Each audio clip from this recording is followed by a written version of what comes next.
I woke up to the smell of burning insulation and the low, eerie hum of silence. No fridge buzz, no AC rumble, no hum from the ceiling fan above my bed, just silence. My first thought was a blackout, but then I noticed the extension cord I'd run from my garage to keep my fish tank alive was dead, too. That cord wasn't on the same grid as my house wiring. Something wasn't right. I stepped outside barefoot, following the faint odor of melted plastic, and found a severed line dangling near my meter box. The cut wasn't clean, it was jagged, like someone had used garden shears. And taped to my door was a folded piece of paper, scrawled in all caps. Your illegal lights are a violation. Consider this your final warning. HOA. Now, I should clarify. My illegal lights were just a couple of string bulbs over my patio. They weren't neon, weren't flashing, and certainly weren't blinding the neighborhood. But according to Karen, our self-appointed HOA president, they attracted unsavory elements and disrupted the aesthetic flow of the cul-de-sac. Never mind the fact that 3 other houses had holiday lights up year-round. Karen had decided my lights were a personal affront to her kingdom. I stood there, holding that note, half laughing, half seething. She had actually cut my power. That wasn't just pettiness. That was sabotage. Dangerous sabotage. And suddenly the silence inside my house wasn't just an inconvenience. My fridge full of groceries, my work computer, my fish tank, all of it was at risk. I checked the line again. Whoever did this hadn't even bothered to flip the breaker first. Sparks must have flown when the blades bit into the copper. It was a miracle my house hadn't caught fire. I walked over to Karen's house across the street. She was already outside, standing on her porch like she'd been waiting for me. Her arms were crossed, her chin tilted upward, and she wore that smug smile she reserved for moments when she thought she'd won. "See? Peaceful without your circus lights buzzing all night," she said, as if she'd done me a favor. "You cut my power line," I said flatly. "I enforce the rules," she shot back, her smile widening. "You've been warned 3 times. You left me no choice." I laughed out loud, because it was either laugh or let my blood pressure explode. "You know that's a felony, right? Cutting someone's electrical line." She scoffed. "Please. You wouldn't dare call anyone. You'll just get fined harder.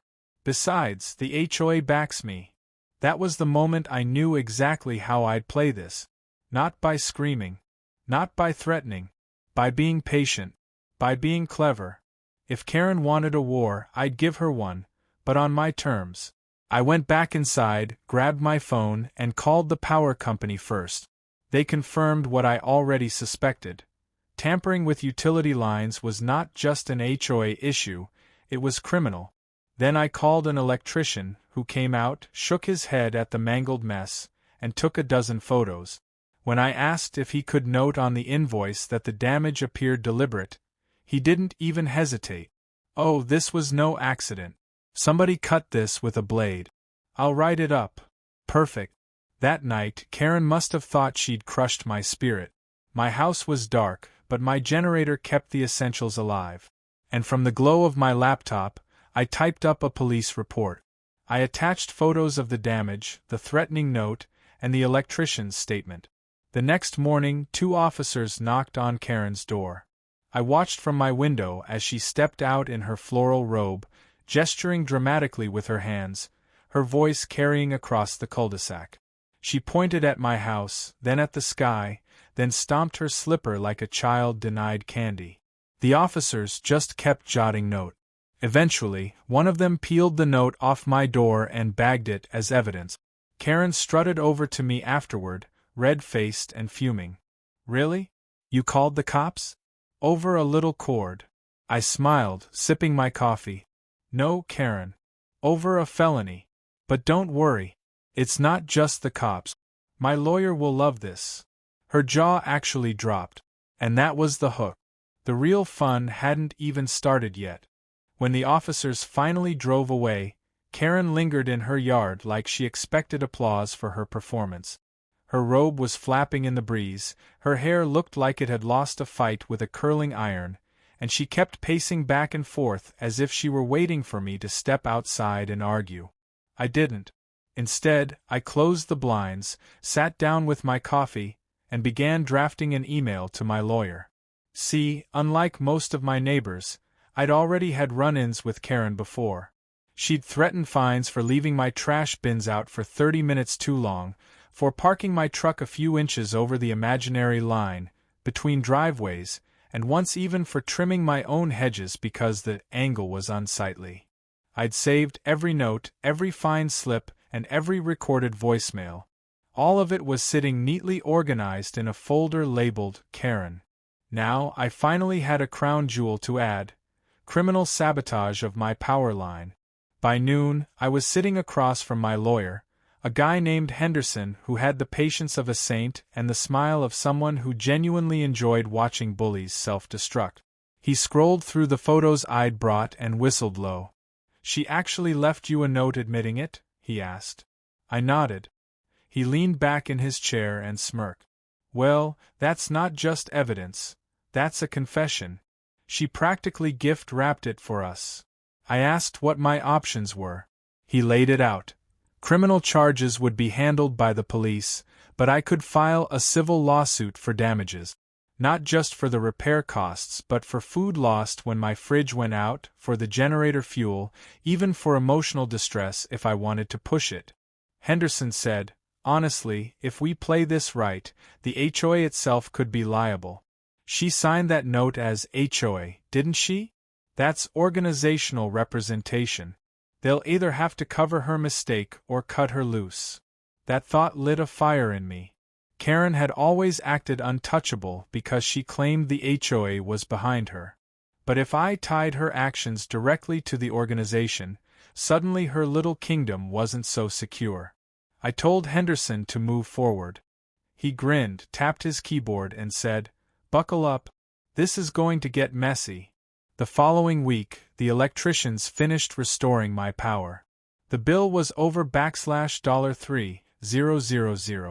Karen must have assumed I'd eat the cost quietly, because she sent me a smug HOA letter in the mail 2 days later.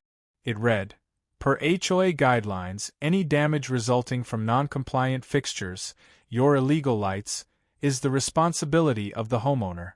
Consider this your final warning before fines escalate." I actually laughed so hard reading it that I spilled coffee on the envelope. They were doubling down, pretending my cut power line was somehow my fault. Karen had guts, I'll give her that, but not brains. I forwarded the letter to Henderson. He called me that night. "This is gold," he said. "She's digging her own grave." He explained that by trying to fine me for damages she caused, Karen wasn't just harassing me, she was attempting to defraud me under the HOA's name. That gave us leverage to argue bad faith, malicious intent, and negligence all at once. The damages weren't going to be $3,000 anymore. They were going to be tens of thousands. Meanwhile, the neighborhood started buzzing. Karen must have assumed she could spin the story in her favor, because suddenly I was hearing whispers from the other residents that I was bringing trouble and overreacting. But the more I listened, the clearer it became. They weren't siding with her. They were scared of her. Everyone had a story. Mrs. Patterson down the street told me Karen once fined her for leaving a lawn gnome out, saying it lowered property values. The Lopez family said Karen demanded they repaint their house after one shutter faded slightly in the sun. People hated her, but no one wanted to challenge her. I realized my fight wasn't just mine anymore. If I won, I wouldn't just get justice for myself. I'd set a precedent that Karen could be beaten. 2 weeks later, Henderson filed the civil suit. We asked for $20,000 in damages $3,000 for repairs, $2,000 for spoiled food and generator costs, $5,000 for emotional distress, and $10,000 punitive for harassment. Karen was served the papers on a Saturday morning while hosting a garage sale. I wish I could describe the look on her face when the process server handed her the envelope in front of half the cul-de-sac. Her jaw locked, Her cheeks turned scarlet, and she actually threw the envelope onto a folding table full of mismatched mugs and VHS tapes. People froze mid-browsing, and Karen screamed at the poor server, "This is harassment. He can't sue me. I'm the HOA." The server just shrugged and walked off, leaving her sputtering. Later that day, Karen stormed to my house. She didn't knock, she pounded. I opened the door slowly, coffee in hand, calm as ever. "You think you can embarrass me like that?" she hissed. "You'll regret this. The HOA will bury you in fines until you move." I smiled and replied, "Then I'll own your house by the end of it." She looked like she'd swallowed a lemon whole. Before she could scream, I closed the door gently in her face. Court dates take time, but Karen wasn't patient. She called emergency HOA meetings, tried to rally support, and even handed out flyers warning that my lawsuit would raise HOA fees for everyone. I still have one of those flyers. It had my name in bold letters underlined with the words, "Community Menace." But here's the twist. Instead of scaring people into siding with her, it backfired. Neighbors started coming to me quietly, asking how they could help. Some even gave me their own collections of Karen's threatening note. I added them to the growing pile Henderson and I were preparing. Every little scrap painted a bigger picture. A woman who believed power made her untouchable. The cops, meanwhile, weren't ignoring the criminal side. They interviewed Karen, which she bragged about to anyone who would listen. "The police said it's nothing," she'd claim loudly on her porch. But I knew better. The detective I spoke to told me they were collecting evidence and keeping options open. Translation: Karen wasn't in the clear. She was on their radar, and every move she made was tightening the noose. 3 months in, Karen cracked. She sent me a letter. Not an official HOA notice, just handwritten on floral stationery. It said, "If you drop this nonsense, I'll personally cover your repair bill. No need to involve lawyers or courts." I laughed when I read it. She was trying to bargain like we were trading coupons at a yard sale. I called Henderson. "We don't settle," he said firmly. "She pays in full or she faces a jury." The tension was delicious. Every day I walked past her house, she glared from her window like a gargoyle perched over a castle wall. She stopped hosting garage sales, stopped strutting around with her clipboards, even stopped chatting with her little circle of minions. For the first time, Karen looked cornered. And I hadn't even played my best card yet. The electrician's testimony and the official repair invoice, neatly stacked on top of her threatening note, signed HOA. The courthouse smelled like stale coffee and nervous sweat, a combination I'd learned to expect from years of jury duty and traffic court. But this wasn't traffic court. This was my day to drag Karen out from behind her HOA shield and put her under actual legal scrutiny.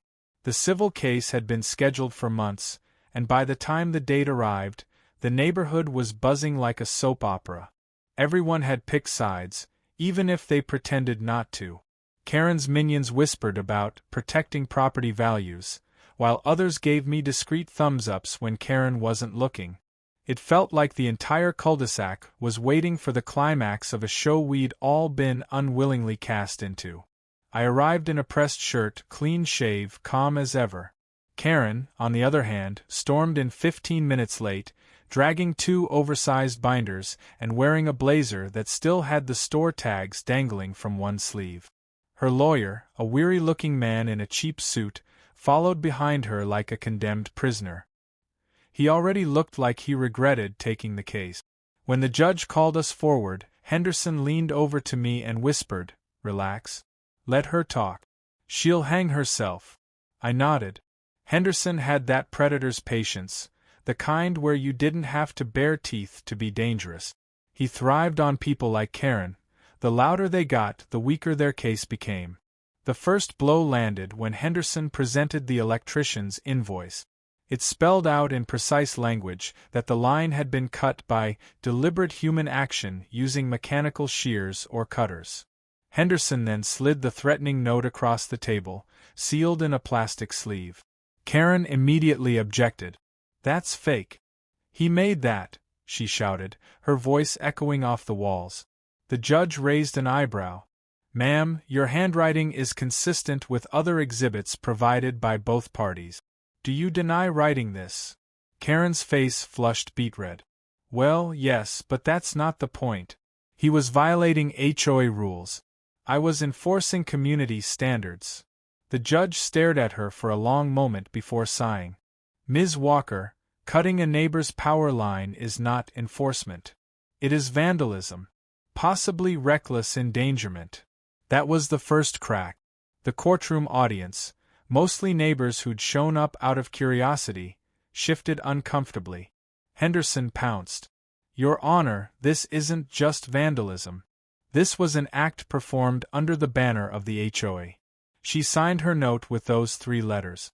That ties her actions directly to the organization. Karen's lawyer tried to counter. The HOA cannot be held liable for the personal misconduct of an overzealous member. Henderson didn't even flinch. Then why did she issue an official HOA fine afterward, attempting to charge my client for the damages she herself caused? Either she represents the HOA or she committed fraud pretending to. Which would you like me to argue first? The judge's expression didn't change, but I saw the faintest flicker of amusement. Karen's lawyer stammered, flipped through his binder, and muttered something about context. It was pathetic. Next came witness statements. Henderson had lined them up like dominoes.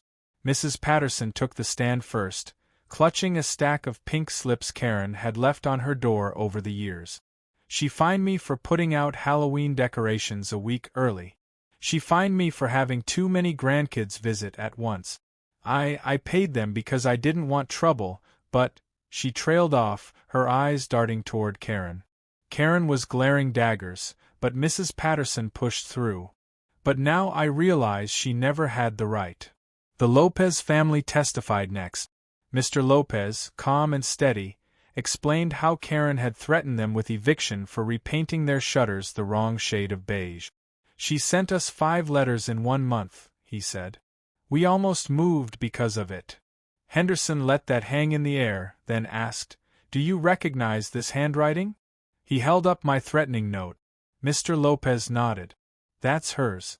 I've seen it on every single letter she ever sent. Karen couldn't stay quiet. She jumped up from her chair and shouted, You people are ungrateful.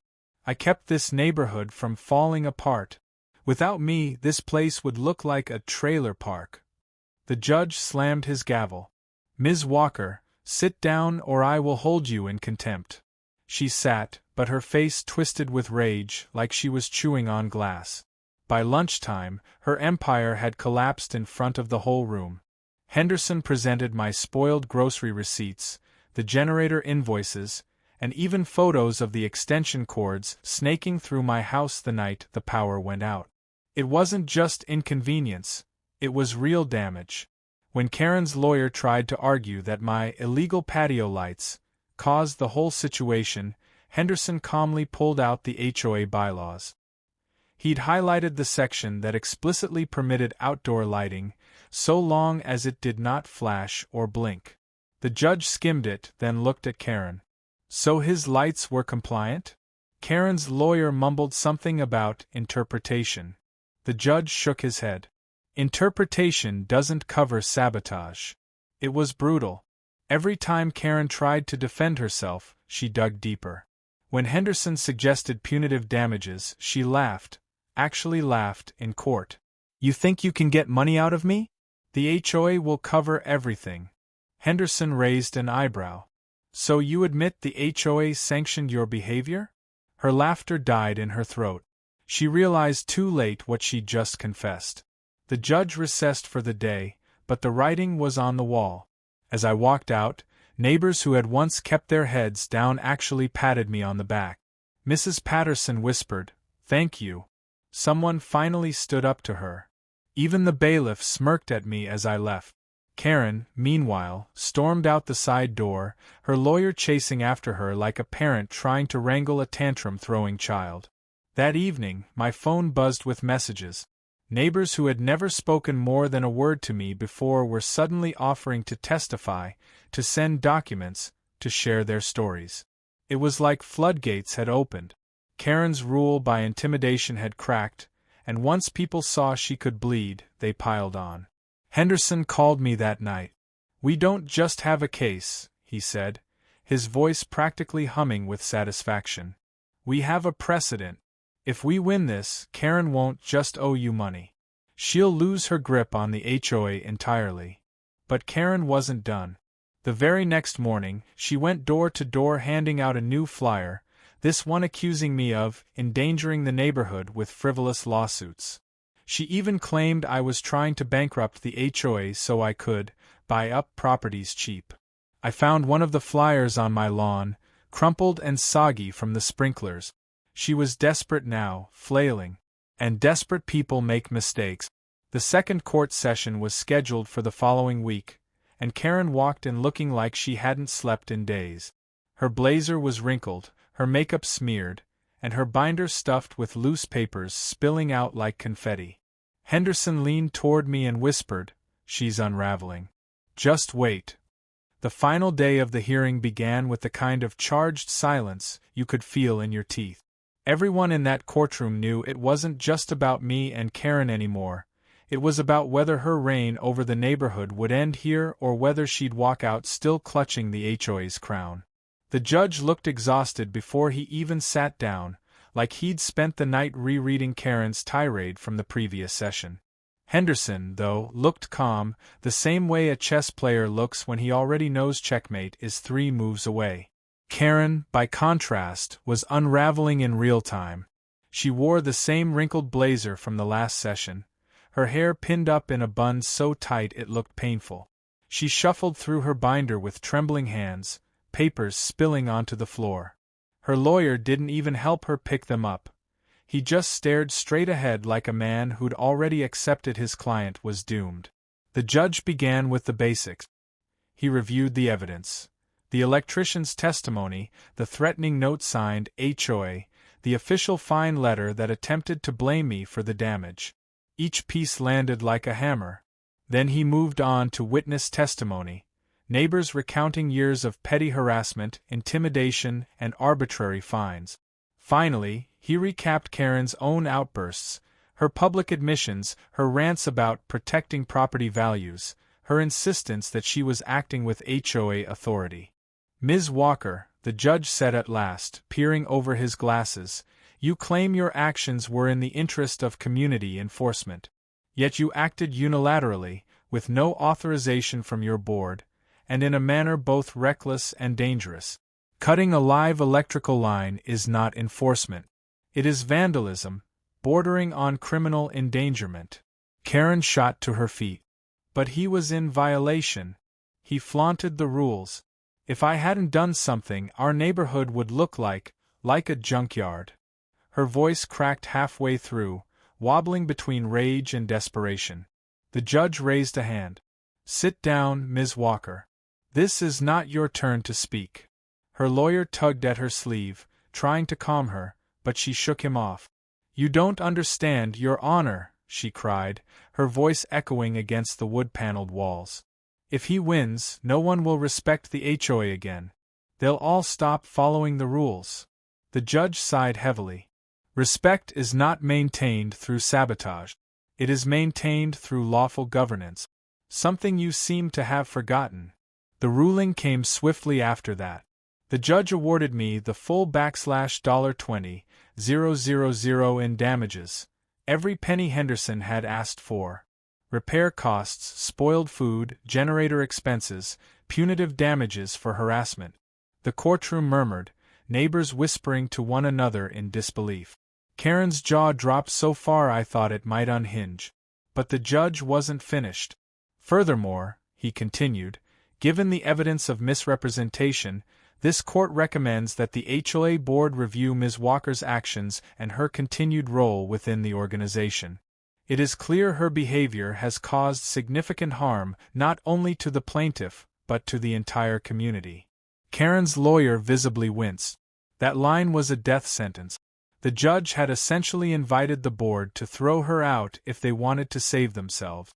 When the gavel struck, it was like a gunshot. Case closed. I walked out of that courthouse with Henderson at my side, my head high, my phone buzzing with messages. Neighbors who had stayed silent during the case were now emboldened. One text read, "She's finished. Thank you." Another, "If they vote her out, you should run for president." I laughed at that one. The last thing I wanted was to step into her throne. I didn't crave power, I just wanted peace.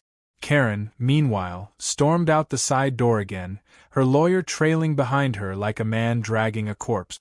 She didn't even look at me as she left, though I caught a glimpse of her face, red, blotchy, twisted with fury.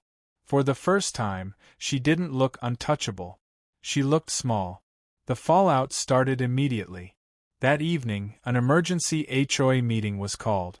Normally these meetings were dull affairs, budget reports, landscaping contracts, parking disputes, but this one felt like a battlefield. Half the neighborhood showed up, some carrying stacks of Karen's old letters, others just eager to see the drama unfold. Karen sat at the head of the table, trying to regain her composure. She wore a forced smile, the kind that cracked around the edges. "Neighbors," she began, "what happened today in court was a gross miscarriage of justice. This man," she jabbed a finger toward me, even though I was standing quietly at the back, "is trying to bankrupt our community for personal gain. If we allow this to stand, the HOA fees will triple.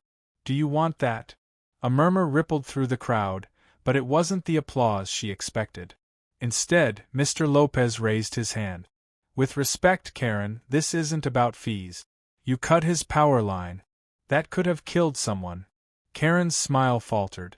"That's an exaggeration," she snapped. "It was one line, barely live." Mrs. Patterson interrupted, her voice shaking but firm. "You fined me for planting tulips in the wrong month. You told me if I didn't remove them, you'd have them dug up. That's not enforcement. That's bullying." Karen's composure cracked further. "I was protecting property values. Don't you see?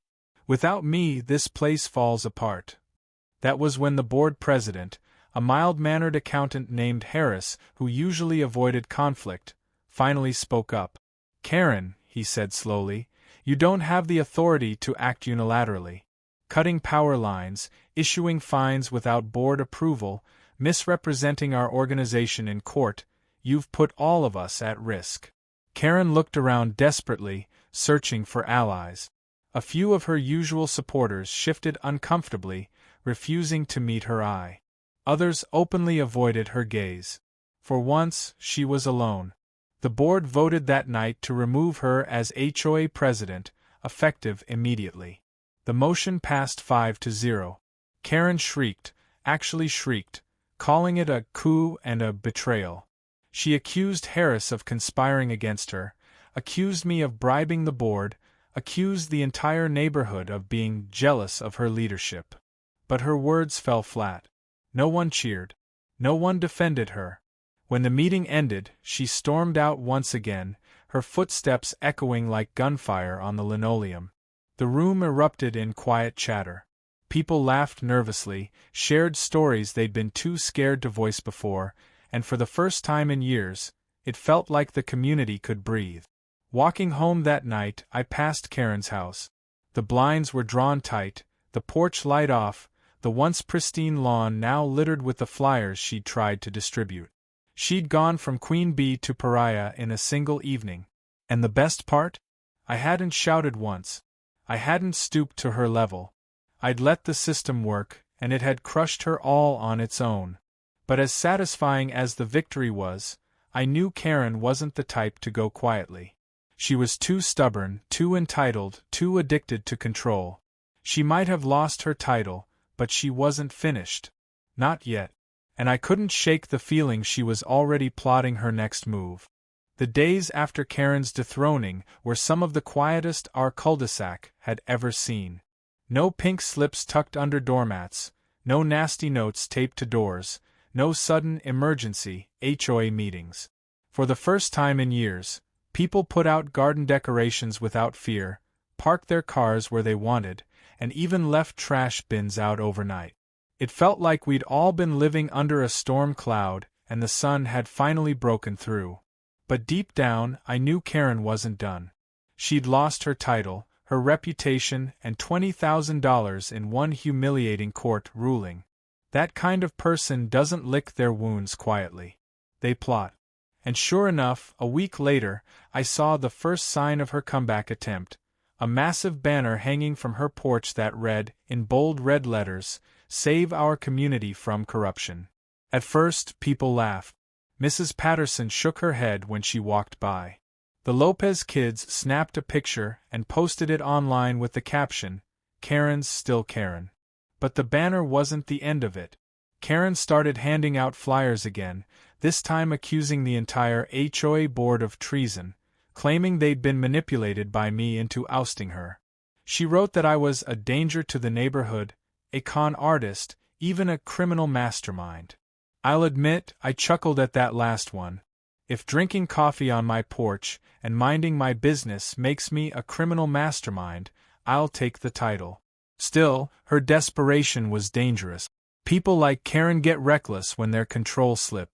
One night, around midnight, I heard footsteps outside my window. Not the casual shuffle of a neighbor walking their dog. This was sneaky, deliberate. I flipped on my porch light and caught a glimpse of a figure darting across my lawn. I knew that gait, that hunched posture. It was Karen. She was crouched low, holding something in her hands. By the time I got outside, she was gone, but not before I spotted what she'd left. A stack of printed signs staked into my yard. They read, "This man is suing you, you're next." It was almost laughable, but Henderson didn't think so. When I sent him the photos, he sighed.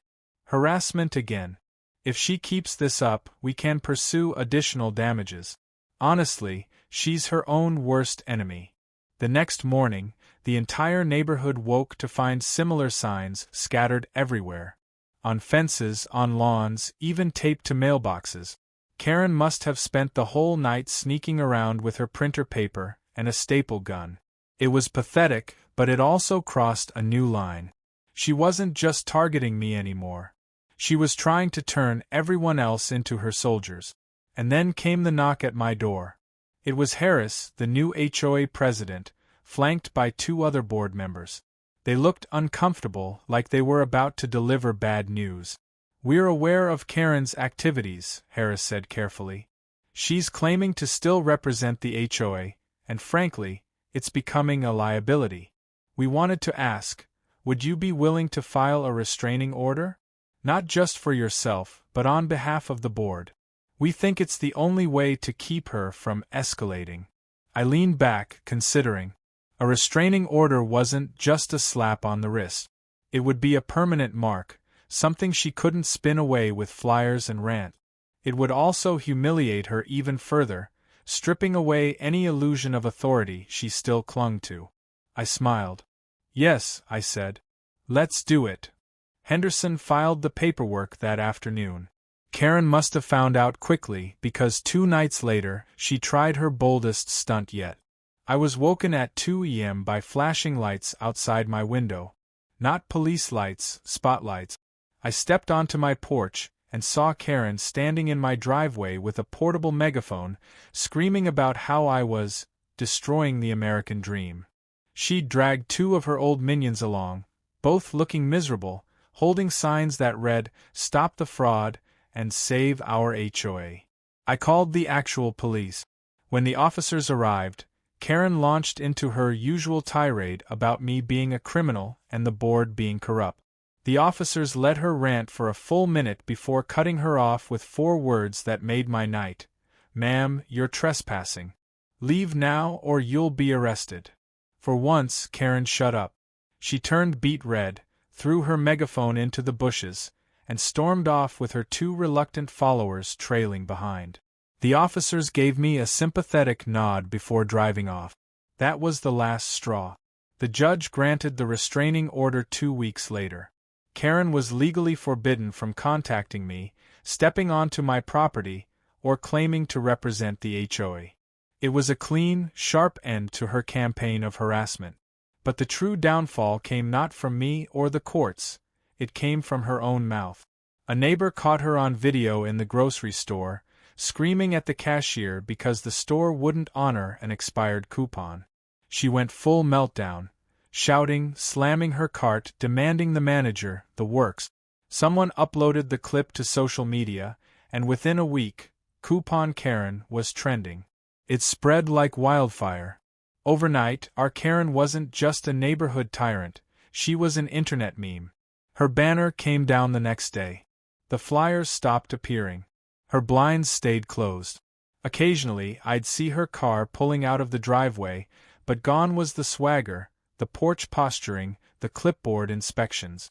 She shrank into the background, just another bitter face behind drawn curtains. And me? I got my 20 grand. Henderson called it the sweetest invoice he'd ever been paid. I replaced my spoiled groceries, upgraded my generator, and donated a chunk to a local food bank just because it felt poetic. More than the money, though, I got peace. The cul-de-sac finally belonged to the neighbors again, not to Karen's tyranny. Kids rode bikes in the street without her screaming about liability. Families decorated their lawns without fearing fines. The place actually felt like a community. Every so often, I'd see a new resident moving in, and I'd wonder if they'd ever learn about the saga of Karen. Maybe someone would warn them, maybe not. But one thing was certain: Karen would never hold power here again. Her empire had collapsed under the weight of her own entitlement. One evening, as I sat on my porch sipping coffee, Harris walked by with his dog. He stopped, smiled, and said, "You know, you didn't just win a lawsuit. You gave everyone here their freedom back." I raised my mug. All it took was a power line and $20,000. We both laughed, and for the first time in a long time, it felt like the neighborhood was exactly what it was supposed to be, home. That was the end of Karen's reign. Not with the bang of authority she craved, but with the whimper of a meme. A fitting ending for someone who thought she was untouchable, until the day she wasn't.